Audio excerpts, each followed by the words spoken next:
It was 9:02 on a Tuesday morning, and the small black boy in the second-hand blazer raised his hand. Excuse me, sir. I think there's been a mistake. This isn't the same exam the others have. Harold Whitaker turned slowly. He looked the 10-year-old up and down, like something stuck to his shoe. Oh, sweetie.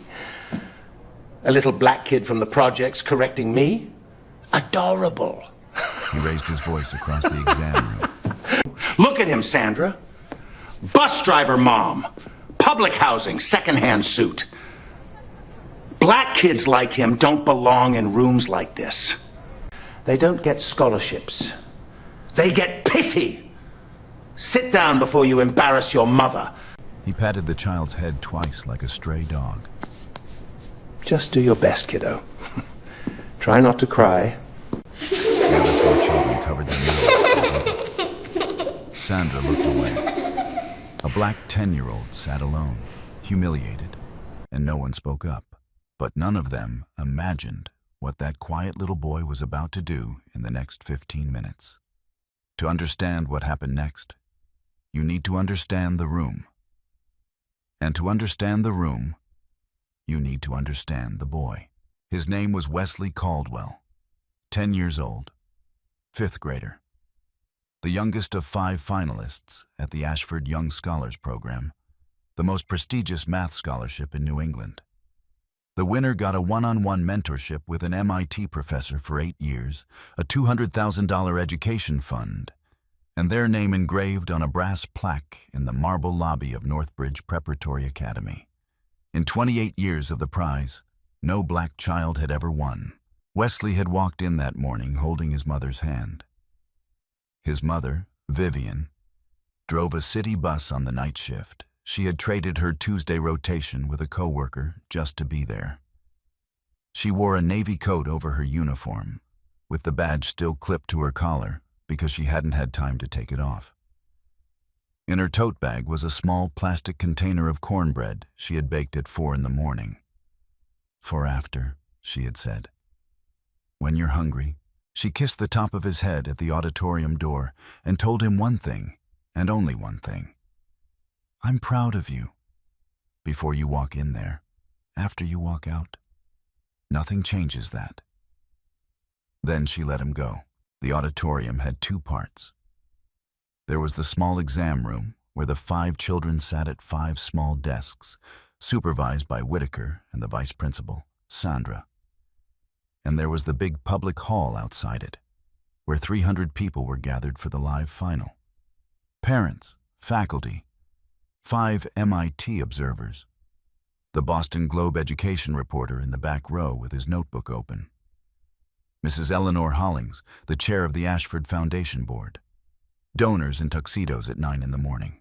The exam was supposed to be projected onto a giant screen in the public hall, live, page by page, so the audience could watch each child's work in real time. That was the rule. Total transparency. The live stream would begin the moment the first pencil touched the first page. After the 90-minute written exam, the panel would announce the winner from the stage, but the live stream had not started yet. There was a 5-minute window between when Whitaker handed out the envelopes and when the cameras went live. 5 minutes nobody outside the exam room could see. Whitaker had used those 5 minutes carefully. You should also know about Whitaker, 62 years old, head of the math department, co-author of a famous 1998 paper on tensor analysis with Professor Lang of Yale, cited 1,200 times, respected, tenured, generous with recommendation letters, but only for certain students. 6 months earlier, after Wesley had scored a perfect 100 on a midterm, Whitaker had marched him to the principal's office and demanded a supervised retest, claiming the work was too clean for a black kid from Roxbury. Wesley took the retest, alone in a glass room, with 3 teachers watching. He scored another perfect 100. Whitaker did not apologize. He smiled and said, "Well, glad we cleared that up." He never wrote Wesley a letter of recommendation. His calendar was full. That same week, he wrote 3 letters for white students in the same class. Wesley had qualified for the Ashford finals on objective test scores alone. No letter required. Whitaker could not keep him out. So Whitaker chose a different path. 2 nights earlier, at 11:34 at night, in the empty teacher's prep room, Whitaker had told Sandra exactly what he planned to do. He thought no one was listening. The school's old security audio system had been recording continuously for 2 years.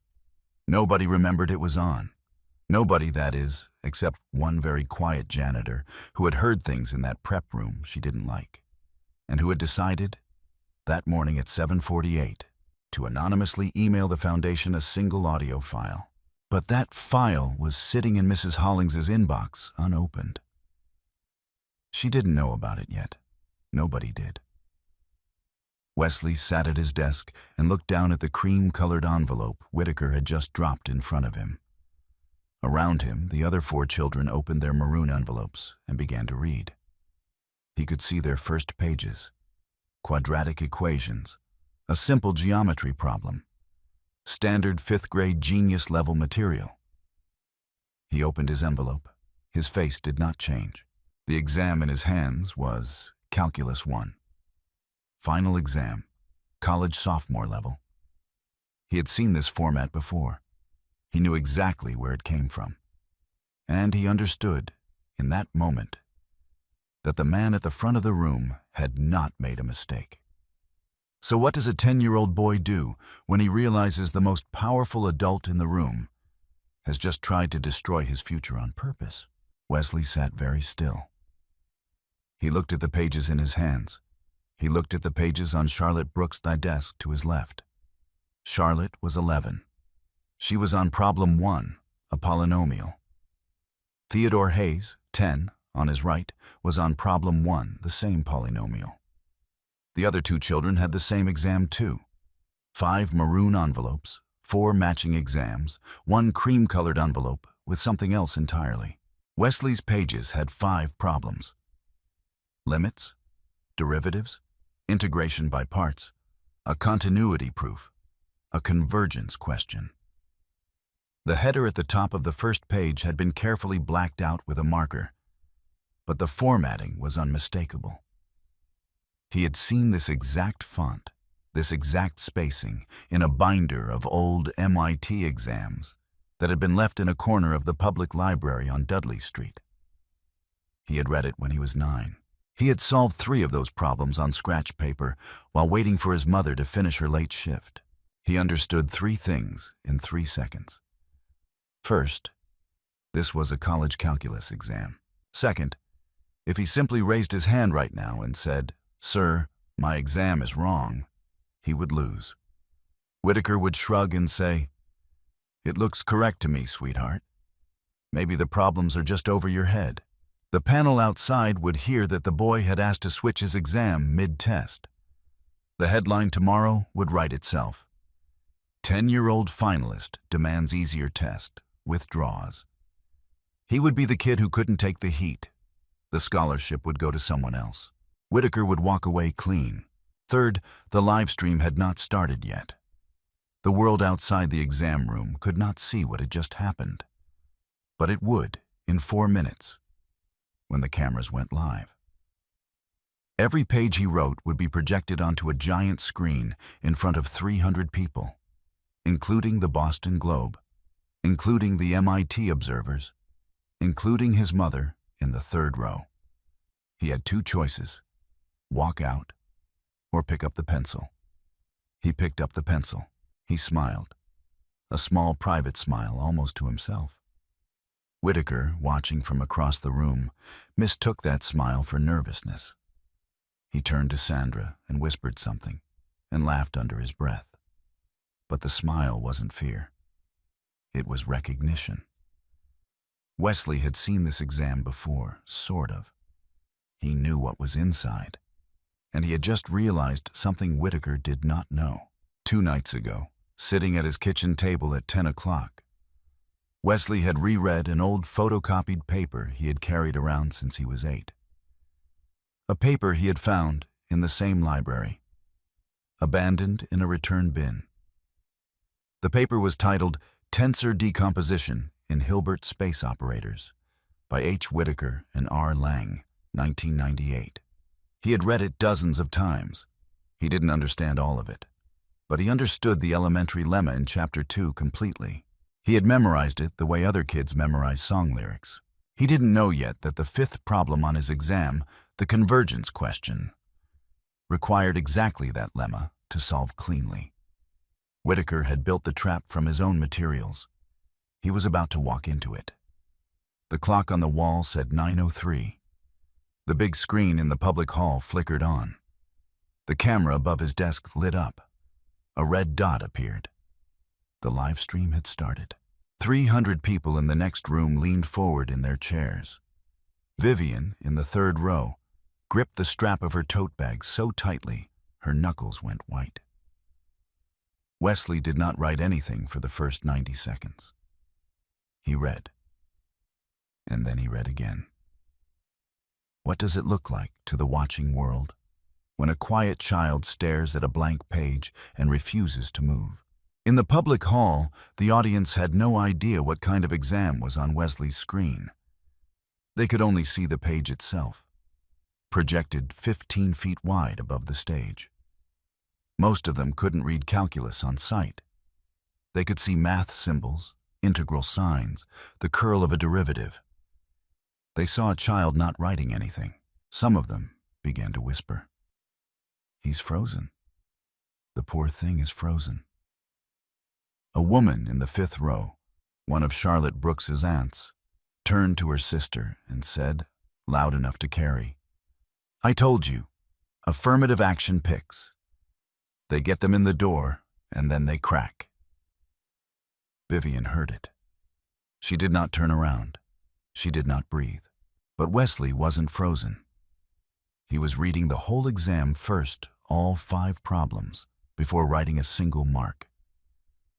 Most kids, even smart kids, start writing immediately. Wesley read. That was the first thing. He had been doing it since he was 7. Within 60 seconds, he saw something nobody else had seen. Not the proctor, not the panel, not Whittaker himself. Problem 2 had a typo.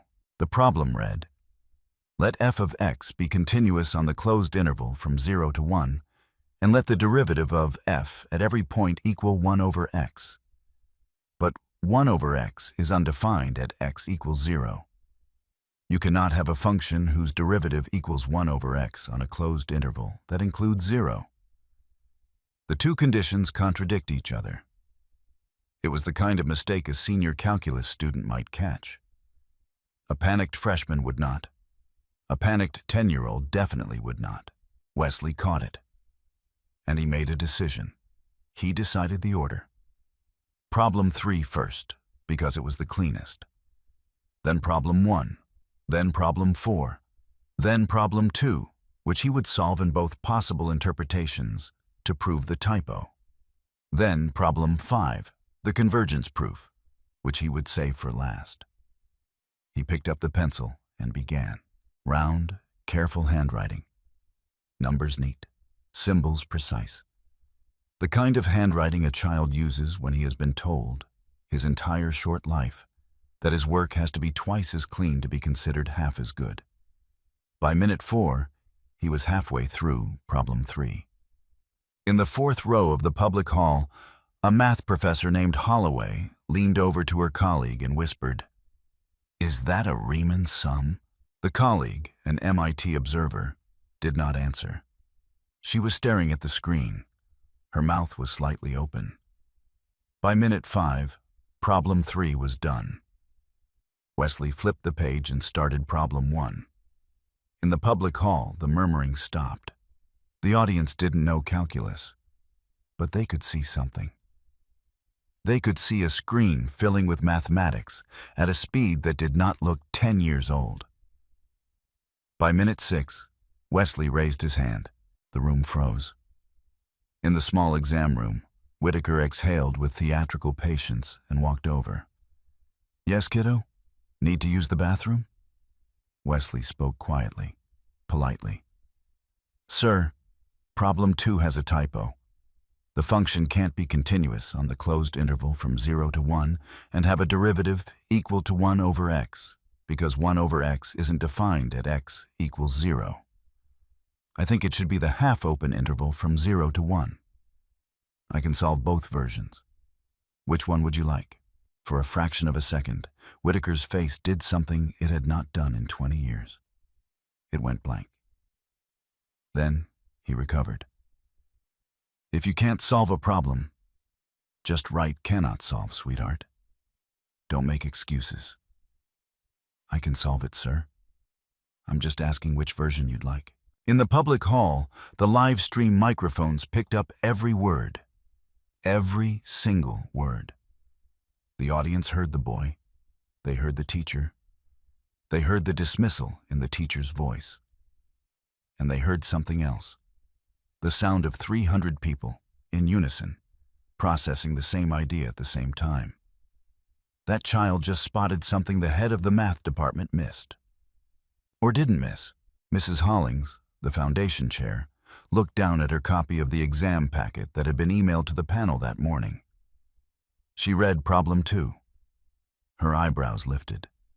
She made a small mark in her notebook and said nothing. Dr. Margaret Ashford, the chair of the panel, did the same thing.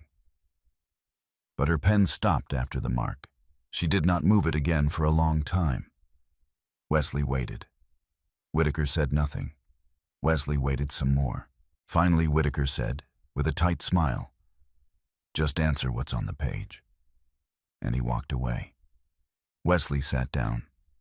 He picked up his pencil, and he answered both versions of problem 2 on the same page, side by side, with a small handwritten note in the margin. Problem as written contains a contradiction at x equals 0. Solving both intended cases. In the public hall, the Boston Globe reporter wrote the words both intended cases in his notebook and circled them 3 times. By minute 8, Wesley was on problem 4. By minute 10, he was finished with problem 4.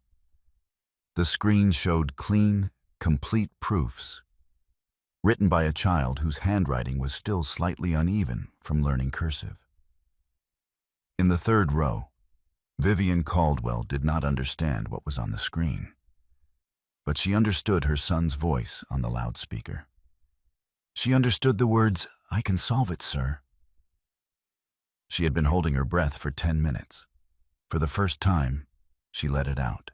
The woman from the 5th row, the one who had said affirmative action pics, did not say another word for the rest of the morning. But here is the strange part. Whitaker still did not look worried. He looked, if anything, slightly amused. Why? What did he know that nobody else in that room knew yet? Whitaker knew about problem 5. Problem 5 was the trap inside the trap. Even if a child somehow solved the first 4 college-level problems, problem 5 required a specific lemma, a small technical result that was not stated anywhere in the exam packet. The only way to know it was to have read a particular paper from 1998, a paper most calculus students never encountered, a paper Whitaker himself had co-authored. He was certain Wesley could not have read it. He was certain nobody under the age of 20 had. He was wrong. But he didn't know that yet. So he stood at the back of the small exam room with his arms crossed and waited for Wesley to hit the wall. Wesley flipped to problem 5 at minute 11. Out in the public hall, things were beginning to change. The audience was awake now. Phones, which had been quietly checking emails, were now filming the giant screen. Math professors who had drifted in from neighboring departments to grab coffee in the back hallway had stopped to watch. The rear doors of the auditorium opened. 2 more reporters slipped in. In the 3rd row, Vivian's hands were trembling. 3 escalations happened in those next 4 minutes. The first was speed. By minute 11, Wesley had completed 4 college-level problems in 8 minutes of writing. That was 2 minutes per problem. A trained calculus student would take 10 minutes minimum per problem. The audience didn't need to understand math to understand a clock. The second was procedure. Whitaker walked down the aisle of the small exam room and stopped at Wesley's desk. From this point on, I want you to show every algebraic step. No skipping, no shortcuts. If I don't see the work, I don't count the answer. It was a demand he had not made of any other child. The other four were still on problem 1 of their packet, doing arithmetic. Wesley nodded once. He didn't argue. He didn't say a word. He simply began annotating his proof in even tighter, smaller handwriting, with sub-steps and references in the margin. The screen above the stage filled with not just the proof, but the proof of the proof. Whitaker had just made the demonstration twice as impressive. Sandra, beside him, looked like she wanted to be anywhere else on earth. The third escalation was public. Dr. Ashford, on the panel, slid her copy of the exam packet to Mrs. Hollings. Mrs. Hollings read the cover sheet. She read the first problem. Her hand went to her mouth. An MIT observer in the second row took out his phone, but not to text. He was filming. Another observer leaned to a colleague and whispered, "That's the 18.100B review packet from 2003. Where did this come from?" The Boston Globe reporter quietly stood up and moved 3 rows closer to the stage. "Now I want to pause here. Right at this moment. Okay, real talk for a second. Let me say what we're all watching. A 10-year-old black kid in a second-hand blazer just spotted a typo on a college exam, called it out in front of a room full of professors, and is now solving doctoral-level math live on a giant screen. And the man who tried to break him is standing in the back, arms folded, sweating through his collar. If this kid gets through problem 5, you tell me how this story ends. Because I already know. And I bet you do too. By minute 12, Wesley had begun problem 5. The convergence question. The one that required the lemma from the 1998 paper. He did not pause. He did not hesitate. He wrote the lemma into the body of his proof as if he had known it his whole life, which almost he had. And in the margin, in tiny letters that the camera barely caught, he wrote a citation. Per Whitaker and Lang, 1998. The audience could not see the citation clearly. The screen was too far away, and the letters were too small. But Dr. Ashford, who had a copy of his work projected onto her own panel monitor at the table, saw it instantly.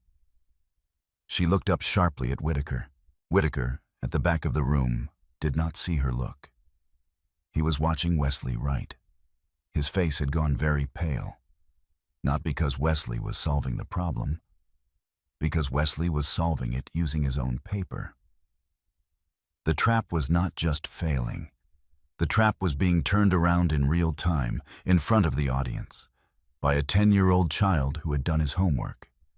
By minute 14, the proof was complete.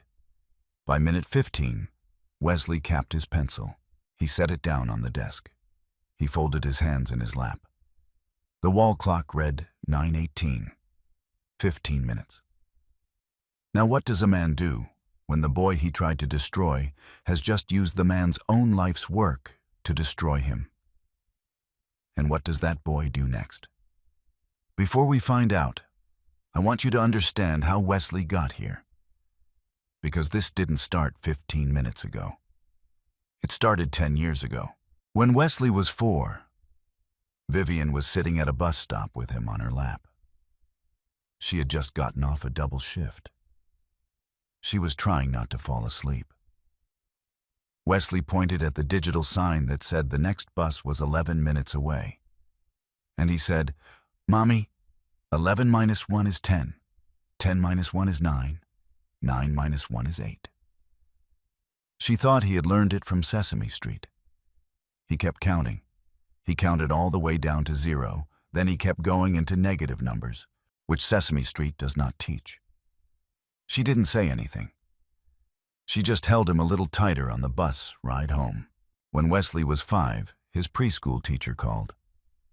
"Miss Caldwell, your son added 2-digit numbers in his head today. Did somebody at home teach him?" Vivian, who worked nights and slept days and barely had time to braid her own hair, said honestly, "No, ma'am. He must have figured it out himself."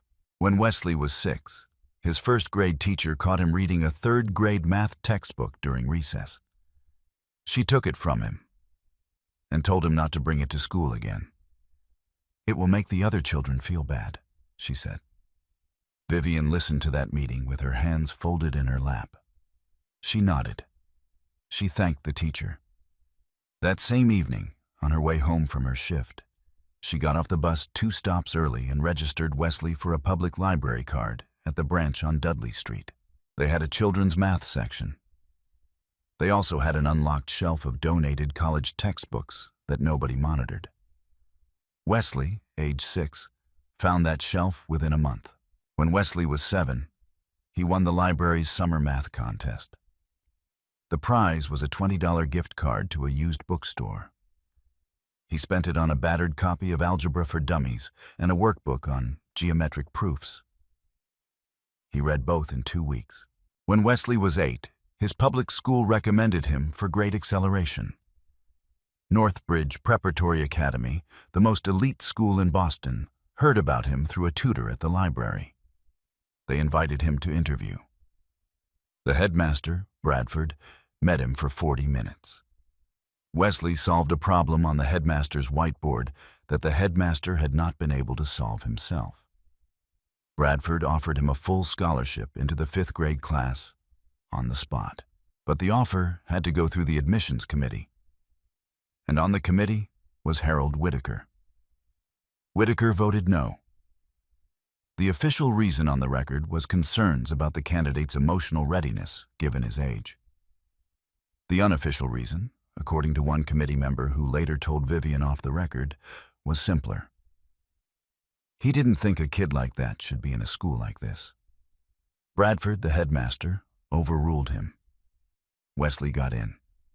Whitaker did not forget. When Wesley was 8 and a half, he found that abandoned photocopy in the library return bin. Tensor Decomposition in Hilbert Space Operators by H. Whitaker and R. Lang, 1998. He didn't understand most of it, but he understood the elementary lemma in Chapter 2, and he kept the photocopy in the top drawer of his desk at home for 2 years, taking it out and rereading it whenever he was bored. When Wesley was 9, Whitaker, now teaching him directly in advanced math, gave him a specialized midterm supposedly suited to his level. It was a middle school exam.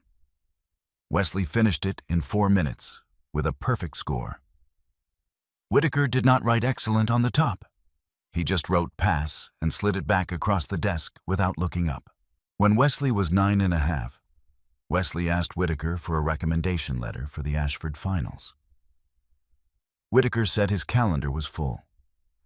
The next week, he wrote 3 recommendation letters for white students in the same advanced math class. Wesley qualified for the Ashford anyway. The objective entrance exam scored him in the top 3 of all New England applicants.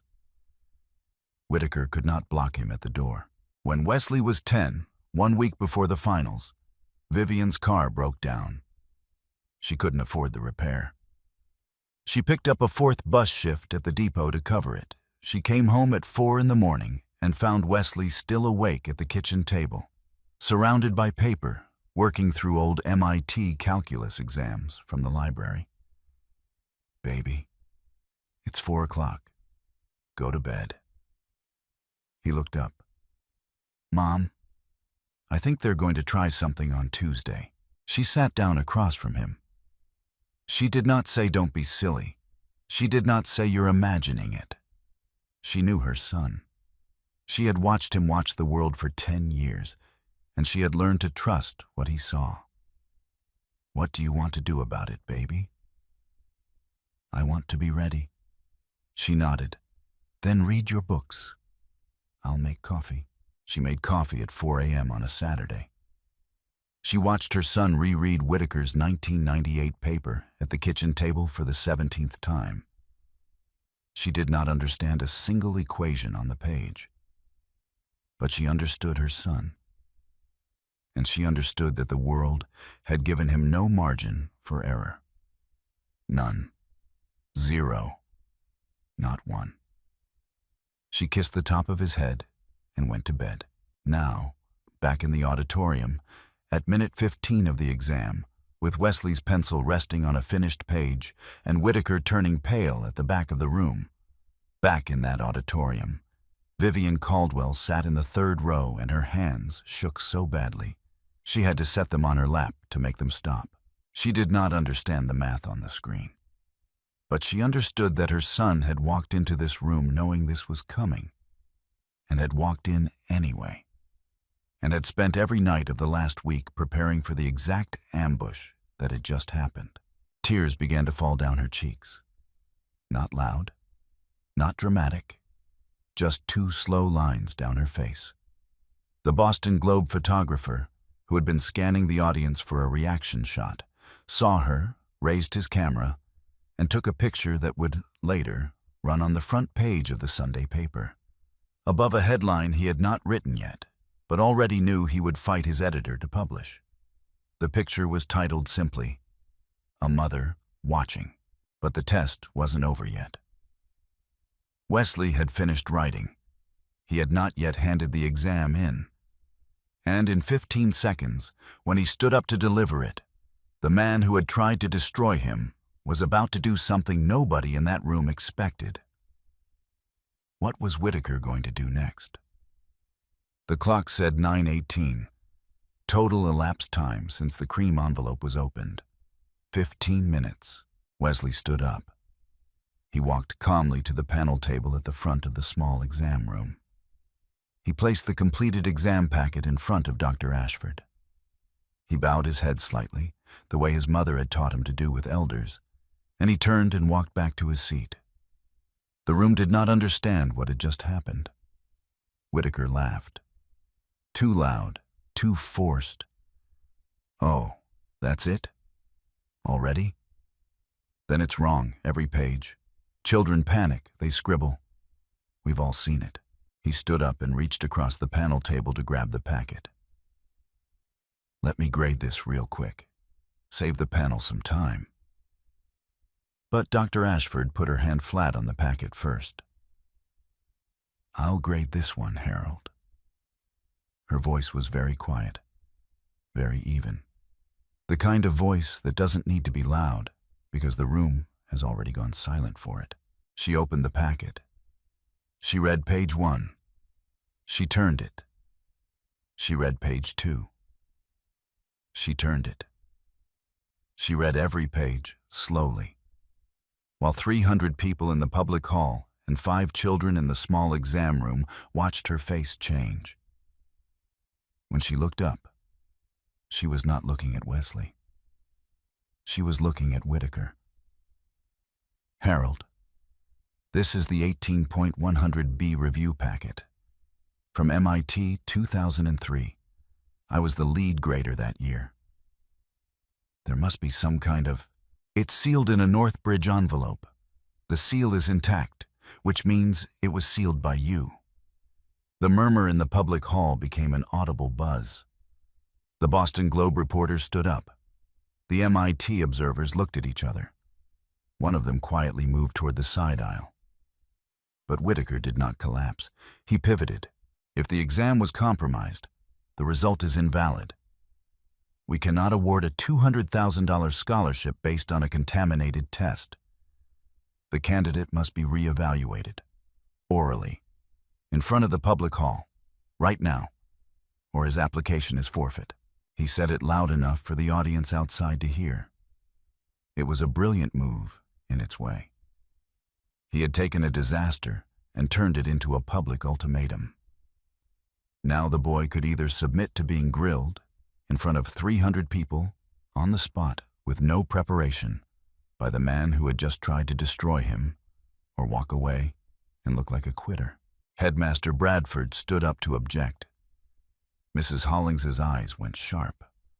But the rules of the foundation allowed it. Whitaker knew that. Dr. Ashford knew it too. She turned to Wesley. "It's your call, Wesley. You can say no. You don't have to do this." The boy looked at her. He looked at his mother in the third row. What does a 10-year-old child say when a 62-year-old professor has just moved the goalposts again in front of the whole world? A 20-minute recess was called. Wesley was led into a small private study room next to the auditorium. Vivian was allowed in. So was Headmaster Bradford. Whitaker, by foundation rule, was not. But he stood in the hallway outside, talking quietly to two donors in tuxedos, gesturing with his hands, smiling. Inside the study room, the boy sat down in a chair that was too big for him. His feet did not reach the floor. The crisis was not the math. The crisis was the framing. If Wesley said no to the oral retest, the headline tomorrow would be, "Black finalist refuses retest, withdraws from scholarship." The truth would die in a footnote. He would become the boy who couldn't take pressure. The scholarship would go to someone else. Whitaker would keep his job. The system would absorb the moment and move on, the way it always had. If he said yes, he was letting Whitaker move the goalposts in real time. He was agreeing to be examined orally, in front of 300 people, on a topic Whitaker would choose, in conditions Whitaker controlled. Vivian did not tell him what to do. She set the cornbread container on the small table. She opened it. She broke off a piece and held it out to him. "Eat, baby. You haven't had anything since 5. He took the piece. He held it without eating it. "Mom, what if I lose?" She looked at him for a long second. "Wesley, I was proud of you before you walked into that room. I will be proud of you after you walk out. Nothing they do in there changes that. You came in here on your own 2 feet. You leave here on your own 2 feet. The rest of it, the panel, the scholarship, that man in the hallway, that's their business, not yours." He bit the cornbread. He didn't say anything. There was a knock on the door. Dr. Ashford stepped in. Bradford gave them a moment and stepped out. She closed the door. She knelt down so she was at the boy's eye level, which not many adults had done for him in his life. "Wesley, you and I both know what just happened out there. The trustees know. The reporter knows. The MIT observers know. But none of them will say it out loud unless you give them a reason they can't ignore. Do you understand?" He nodded. "He's going to ask you something he thinks you can't answer. That's why he made this happen." "I know." When people are scared, Wesley, they reach for the tool they trust the most, the thing they're best at, the thing they wrote their name on. Do you understand what I'm asking? The boy looked up at her. His eyes were dry. He had stopped chewing. "Yes, ma'am." "What is he best at?" "Tensor decomposition. Hilbert Space Operators, 1998. Dr. Ashford did not smile. She just nodded once, like a doctor confirming a diagnosis. She stood up. She walked out. Wesley sat there for one more second. Then he turned to his mother. "Mom, I read his paper when I was 8. I read it again 2 nights ago. He's going to ask me something from his own paper. He doesn't know I've read it."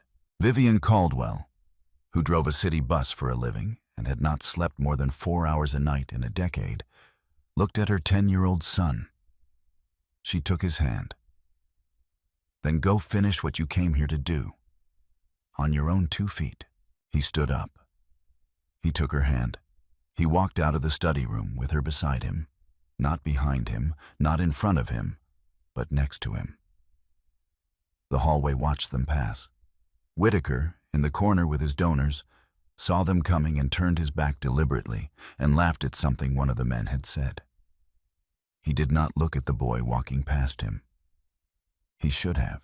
What was he about to ask Wesley in front of 300 people on the biggest stage of his career? And what did he not know? At 9:43, the public hall was fuller than it had been when the exam started. Word had traveled. 2 more reporters had arrived. Faculty from other departments had walked over from neighboring buildings to see what was happening. People were standing in the aisles.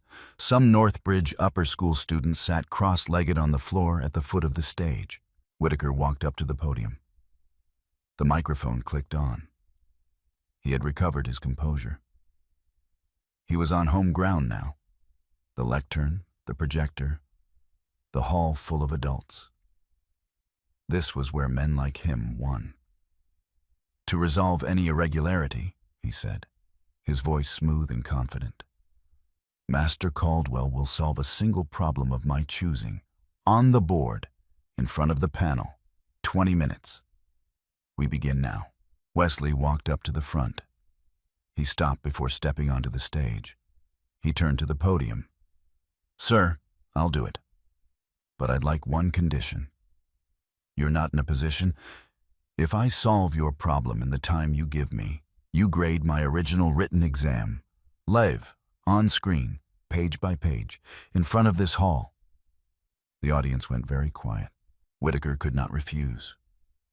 To refuse would look exactly like what it was, a man hiding something. He smiled the way a man smiles when he is swallowing a coin, and he said, Agreed. He turned to the whiteboard. He wrote a problem in large, deliberate letters. It was a tensor decomposition, senior-level math, real, hard, and to anyone who knew the field, unmistakably the central application from a particular 1998 paper. Wesley walked up to the board. He looked at the problem. He did not pick up the marker. He turned around and faced the audience. He spoke quietly. His voice was small, but the hall had gone so silent that everyone heard him. Before I solve this, I'd like to say one thing for the record. This problem isn't random. This is the central application of a paper titled Tensor Decomposition in Hilbert Space Operators, published in 1998. The paper has been cited 1,200 times. The first author, he turned. The hall turned with him. 300 faces pivoted toward the lectern. Is the gentleman standing right there? A sound went through the audience that was not a gasp and not a laugh. It was something in between. The Globe reporter stopped writing because his hand was shaking. A woman in the second row covered her mouth. The MIT observer who had been filming earlier was now standing. Then Wesley turned back to the board. He uncapped the marker. The competence reveal was simple, and the audience could follow it even without understanding the math. He started building the proof from the foundation up, step by step, talking quietly to himself as he wrote, the way kids do when they're working hard. He wrote out the operator. He wrote out the assumptions. He stopped at step 4. He turned to the audience again. Most people would assume the operator is bounded. Mr. Whitaker's paper assumes that. But there's a more general case where it isn't. I'll do both. A murmur. 2 of the MIT observers exchanged a look. He solved the standard case. 5 minutes. The board filled. He moved to the second half of the board. He solved the generalized case. 6 minutes. The second half filled. Both cases on the board now, side by side, in a child's careful handwriting. He capped the marker. The wall clock read 9:55. 12 minutes. The hall was silent. Wesley walked back to the podium. He did not sit. Without being asked, he picked up his original exam packet from the panel table and carried it to the lectern. He placed it on the surface in front of Whitaker. And now, sir, my exam, as agreed. The audience leaned forward. The first golden beat, the subtle flaw. Wesley flipped to page 2 of his exam. Problem 2 had a typo. I caught it at minute 6 and reported it to Mr. Whitaker. He told me to answer what was on the page. I solved both versions. Either version is acceptable. He flipped to page 5. The second golden beat. The public reversal. Problem 5 required a lemma that is not stated in the exam packet. The only way to solve it cleanly is to know the lemma. I cited my source. He held up the page so the camera could see. The camera zoomed. The screen behind the stage showed, in a child's careful handwriting in the margin, the words, "Per Whitaker and Lang, 1998. The audience saw it. The MIT observers saw it. The Boston Globe reporter saw it. Vivian Caldwell, in the third row, saw it. Wesley did not look at Whitaker as he said the next part. He looked gently at the audience. I read your paper when I was 8 years old, sir. I found a copy in the public library on Dudley Street. I didn't understand most of it, but I understood the elementary lemma in Chapter 2. I kept the photocopy in my desk drawer at home. I read it again 2 nights ago. I thought, if anyone in this room would recognize a real proof, it would be you. He stepped back from the lectern. The third golden beat. The reluctant admission. Dr. Ashford stood up slowly from the panel table. She did not speak to Whitaker. She spoke to the room. Mr. Whitaker, as lead examiner, will you confirm, for the official record, into this microphone, that Master Caldwell's solutions to all 5 written problems are correct? The hall held its breath. Whitaker's jaw worked. He looked out at the audience. He looked at the donors he had been laughing with in the hallway 20 minutes ago. He looked at the press camera in the third row, lens up, recording. They are correct. Louder, please. The microphone. Whitaker leaned forward. His mouth was tight. They are correct. All 5. The audience did not cheer. They exhaled. It was a strange, collective sound. 300 people releasing the breath they had been holding for an hour. Vivian Caldwell, in the third row, pressed both hands to her face and bent forward in her seat. The status flip was complete. The man with all the authority in the room had just confirmed, into a live microphone, that the black 10-year-old boy he had publicly humiliated had solved a college calculus exam and a doctoral-level tensor proof in 15 minutes total using the man's own published research. But the story wasn't over, because while Whitaker was speaking those words into the microphone, Mrs. Hollings, the foundation chair, was opening an email on her phone that had been sitting unread in her inbox since 7:48 that morning. What was in that email? As Headmaster Bradford stepped to the podium to begin closing remarks, Mrs. Hollings stood up from the panel table and asked for the floor. She walked to the lectern with a folder. The hall went quiet again. Before we conclude, the Foundation received an anonymous email at 7:48 this morning before the exam began. We did not act on it because we had no grounds. We do now. She held up a single sheet of paper. This is a transcript from the Northbridge Security Audio System. The system has been recording the teacher's prep room continuously for 2 years. It was installed after a petty theft incident. Most of the faculty have forgotten it exists. She put on her glasses. The recording is from the night before last. 11:34 p.m. The voices are Mr. Whitaker and Vice Principal Sandra. I will read 2 lines. She read, quote, "The optics aren't the issue. The issue is the prestige of the prize. We can't have the wrong kid's photo on that brass plaque for the next 40 years. I've prepared a different exam. His mother drives a bus. He'll cry and quit before the 5th minute." End quote. She did not editorialize. She set the page down. The hall finished the rest of the sentence in their heads. What happened next took 90 seconds. The Foundation Board voted on the spot to award the Ashford Scholarship to Wesley Caldwell. They voted on the spot to remove Harold Whitaker from any future foundation involvement. The chair of the Northbridge Board of Trustees, sitting in the audience, requested Whitaker's resignation letter by end of day. Dr. Ashford announced that the scholarship would be renamed. It would now be called the Ashford Caldwell Excellence Award. Whitaker left through a side door before the announcement was finished. Nobody stopped him. Nobody looked at him. The cruelest thing the room did was keep its eyes on the small black boy at the front of the hall, and not give Whitaker even the dignity of a hostile glance on his way out. He walked into the hallway. The two donors he had been laughing with 20 minutes earlier did not turn to greet him. He walked alone. What did Wesley do next? Dr. Ashford invited Wesley up to the podium. He walked up. The blazer was still too big in the shoulders. He had no notes. He still had a piece of cornbread in his hand from the study room. He did not put it down. He stepped up to the microphone. He had to stand on a small box for his face to clear the lectern. I didn't beat anyone today. I just did the math.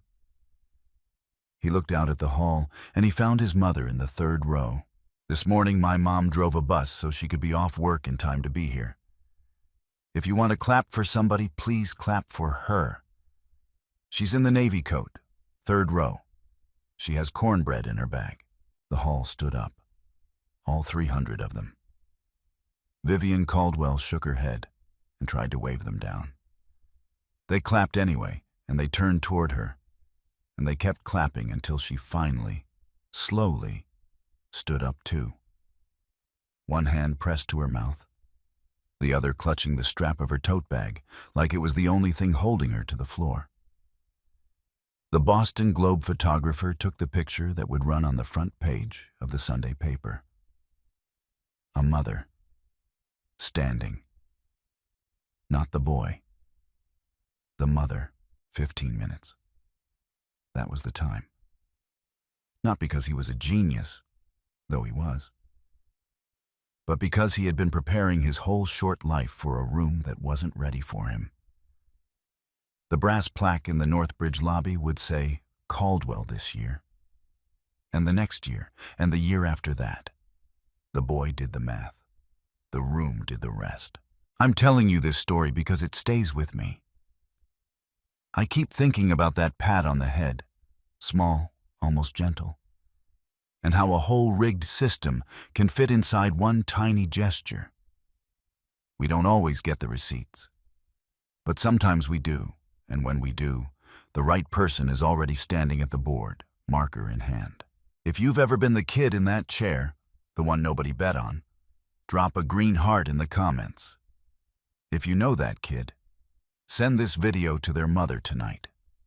And subscribe so the next time someone underestimates the wrong person, you're in the room when it flips. Wesley Caldwell did the math. The room did the rest.